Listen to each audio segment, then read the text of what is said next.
En attendant la démocratie africaine, c'est un autre document de vous. C'est un autre essai. Après avoir lu ce document, vous critiquez trop la France. Pourquoi vous êtes trop dur envers la France en Afrique? Je dénonce la politique, la France-Afrique, comme d'ailleurs les organisations, les institutions de Bretton Woods, on peut y revenir. L'inspiration de M. Sarkozy pour dire la France-Afrique, c'est terminé. J'y ai participé en disant que, parce que d'abord votre première question m'interpelle. Pourquoi je dénonce la France-Afrique? Parce que précisément, la France-Afrique, on a vu quoi? Pas simplement la France-Afrique. Vous êtes trop dur envers de la France. Trop réaliste. La politique africaine. Trop réaliste, parce que je suis un modernisateur. Je suis quelqu'un qui innove. En termes d'idées, d'ailleurs, lorsque vous rencontrez les personnes qui vous connaissent ici, vont vous dire, parlant du docteur Mathieu Margaret, c'est la star de l'intelligence africaine. C'est flatteur, mais je trouve qu'en réalité, ils n'ont pas tort. Pourquoi? Parce que un peu du vantagisme. Non, justement, on innove.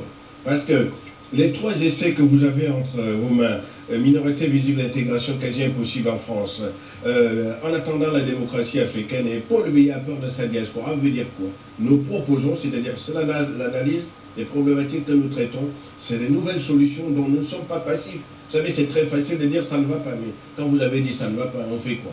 Donc la suite c'est quoi? Donc nous sommes capables, lorsque nous sommes capables de critiquer, nous proposons, c'est ça notre particularité. Par opposition aux bavards irresponsables, ils sont nombreux au Cameroun. Alors, donc sur la politique, sur la critique objective que je fais aux autorités françaises concernant la France-Afrique, il est inconcevable que l'Afrique puisse se développer tant que les mécanismes de la France-Afrique fonctionnent. Il faut expliquer c'est quoi? C'est le business. C'est-à-dire que les dirigeants français et africains, depuis plus de 50 ans, se sont toujours arrangés pour signer des contrats commerciaux. C'est-à-dire on ne parle pas du développement.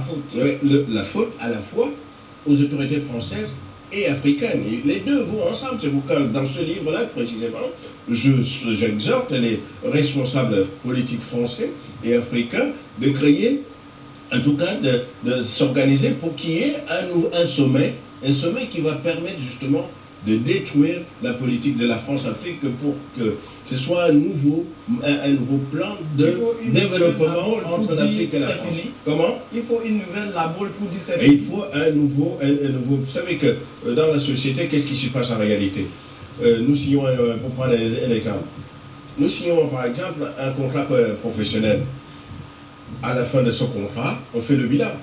Si le bilan est mauvais, on détruit on arrête. Et si il est bon, on continue. Le bilan, la coopération Afrique-France depuis plus de 50 ans est négative. C'est-à-dire qu'aujourd'hui, si vous rencontrez les Camerounais, les Africains qui parlent librement ou qui ont un courage intellectuel de dire des choses sans que ce soit des opposants, sans qu'il se soit excessif, ils vont vous dire que la coopération entre la France et l'Afrique a échoué.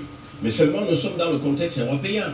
C'est-à-dire que là, non seulement il faut simplement parler avec les Européens, il faut que les Africains s'organisent sur l'essentiel, les points essentiels, principaux pour le développement de l'Afrique, de manière globale. Or, lorsqu'on a vu 50 ans d'indépendance qu'on vient de passer, les Africains n'ont pas fait le bilan de 50 ans d'indépendance. Ils constatent que ça a été l'échec, mais en même temps on ne fait rien. On est donc dans le laxisme.